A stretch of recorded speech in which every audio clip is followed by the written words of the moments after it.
The African continent is the only region where most countries did not choose their own names. It's because the whole continent was changed forever after European colonization. The colonizers not only imposed their policies, laws, and culture, but also named and renamed the countries. And surprisingly, to this day, these African countries are using the Europe-given names. Yet, even if most African countries have names they did not choose, some of them are the weirdest. They resulted either after some European explorers mispronounced the region's name or gave it a new name just because of its direction. So, what are those African countries, and how surprisingly did they get their names? Welcome to a new episode of Black Afric Diary, a channel where we talk about Black African history, culture, arts, and civilization.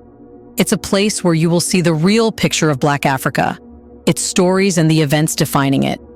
In this episode, we will tell you about African countries that got their names accidentally, becoming one of their kind. Let's get started.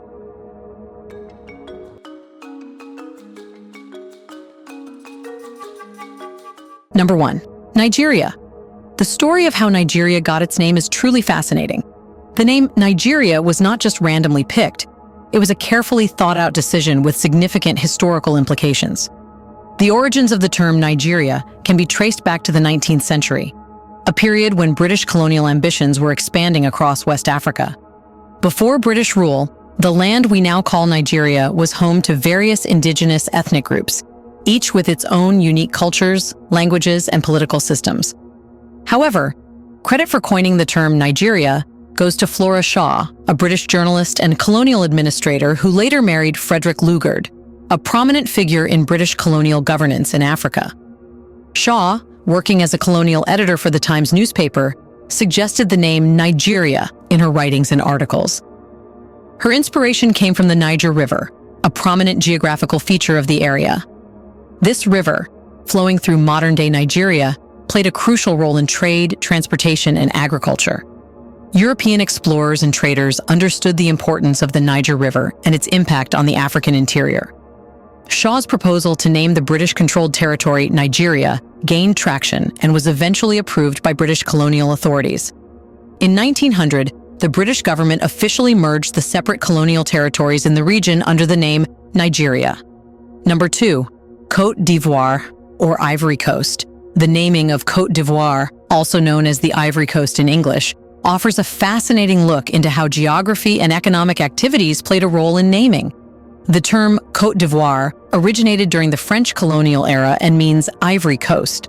It came about because of the extensive ivory trade along the coast during European colonization. French and Portuguese traders set up trading posts along the West African coast, including what is now Côte d'Ivoire, to take part in the profitable ivory trade.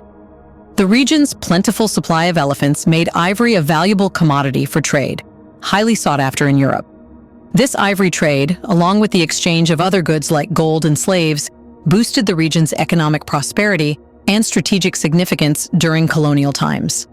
Even after gaining independence from French colonial rule in 1960, Côte d'Ivoire retained its French colonial name as a symbol of national pride and identity. Yet, it's a name given by a colonial master, and many believe pride cannot be attached to a name given by foreigners. Number 3. Tanzania. Tanzania comes from merging Tanganyika and Zanzibar, two regions that joined together in 1964 to form the United Republic of Tanzania. Before this, Tanganyika was under German rule until World War I, when it transitioned to British rule under the League of Nations. Meanwhile, Zanzibar was a separate British protectorate before becoming an independent sultanate. The name Tanganyika has Swahili roots, with Tanga meaning sail and Nika meaning wilderness, reflecting the coastal area's maritime history and vast inland areas.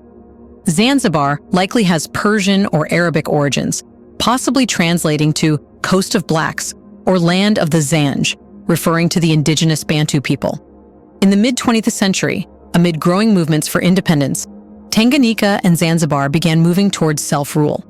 Their eventual merger with Tanzania in 1964 was not just about combining territories, but also about bringing together diverse peoples and cultures. Number 4. Senegal. The name Senegal originates in the Serer language, which is spoken by the Serer people, who are among the ethnic groups residing in the region.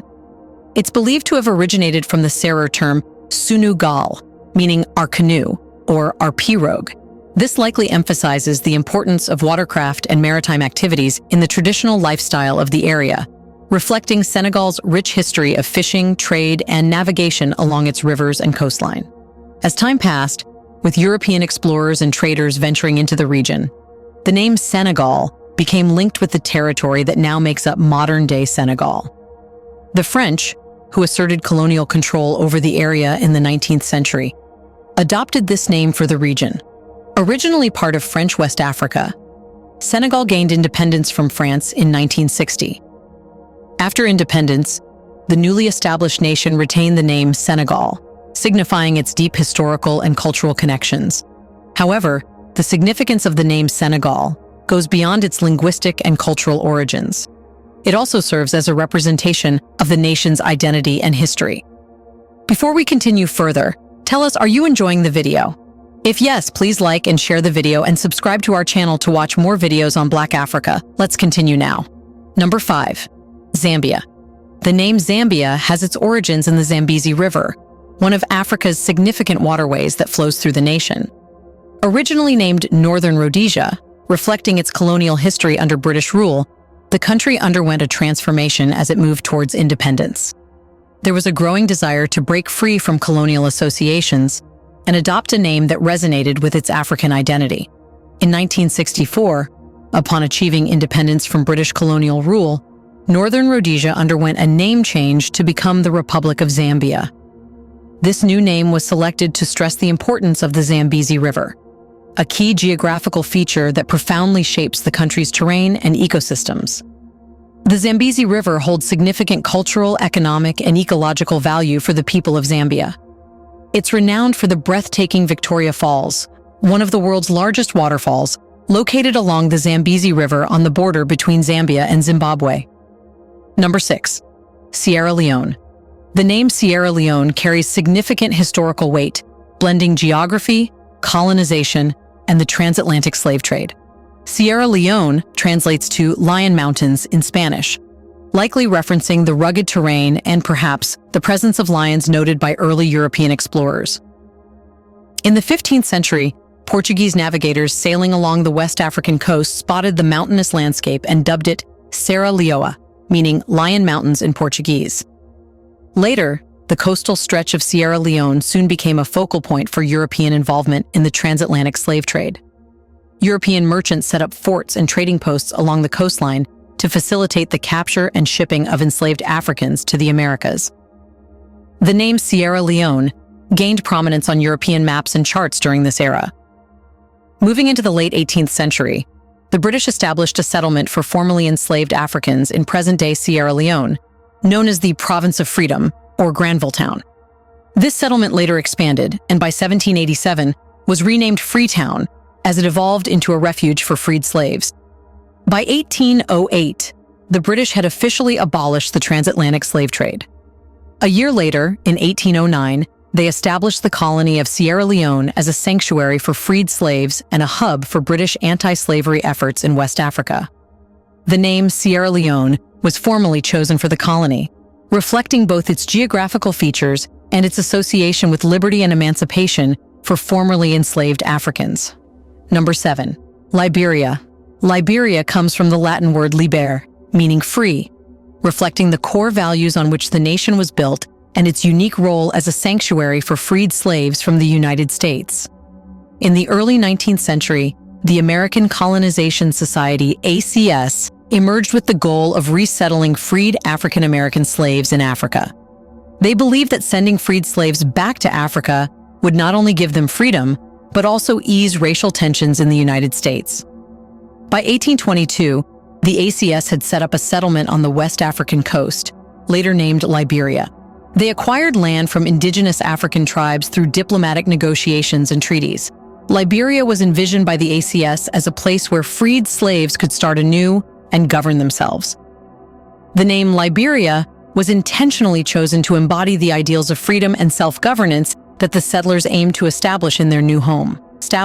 It represented a fresh start for freed slaves, offering them refuge from the oppression and discrimination they faced in the United States. Number 8. Malawi. Malawi's name has a surprisingly strong tie to the Maravi people, an indigenous ethnic group of the region.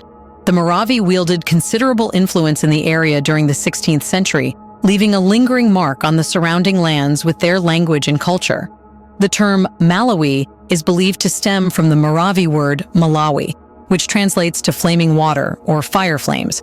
This likely alludes to the sun's reflection on Lake Malawi, the country's third largest lake, and a significant geographical feature. Lake Malawi, also known locally as Nyasa, spans much of Malawi's eastern border and is famed for its clear waters, diverse aquatic life, and stunning vistas. The lake's glistening surface, particularly during sunrise and sunset, presents a mesmerizing sight reminiscent of flames dancing on the water, potentially inspiring the name Malawi. During the colonial era, the British explored and governed the territory known as Nyasaland, which is present-day Malawi. However, upon gaining independence from British colonial rule in 1964, the nation embraced the name Malawi as a reflection of its national identity and pride, drawing from its indigenous roots. What do you think? Should these African countries change their names and get rid of the mark the colonizers left? Isn't it true that the first thing these countries should have done after independence was to change their name and honor their history by adopting the name of African empires? In the comment section right below, let us know what names you would give to any of these countries if you were to rename them. Do you want to watch more videos like this one? If yes, subscribe to our channel and press the bell icon next to it. We bring videos on Black Africa, its history, rich arts and culture, and things the world should know about. Thanks for watching, and until the next video, stay tuned.